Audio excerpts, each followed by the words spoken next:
Welcome, Ellie. Thank you so much for being here. Thank you so much for having me. It's a pleasure.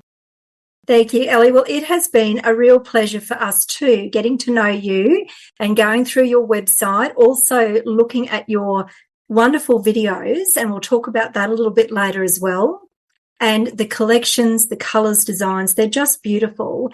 And our members have put together some wonderful questions for you today about how to grow a business to support their artistic talents. Now, there's so many creative people out there who are longing to have a business that supports them in this way. So can you perhaps give us a little bit of background on how you first started? Yeah, absolutely. It's a long and winding road. I think, like a lot of neurodivergent people, I took a long time to sort of find my place in the world. And I cut my teeth in tourism. Okay. So I started off, my very first business actually was running a hotel.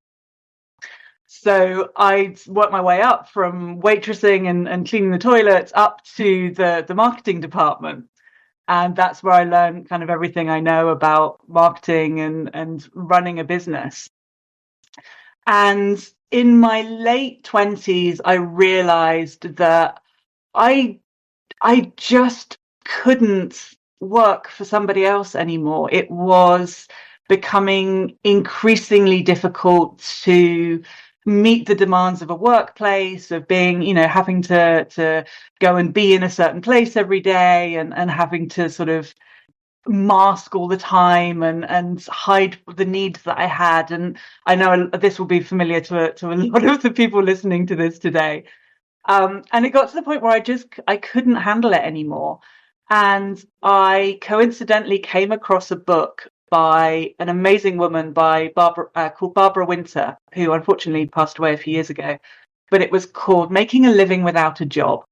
And this was sort of in the late noughties, before the internet had really kind of kicked off.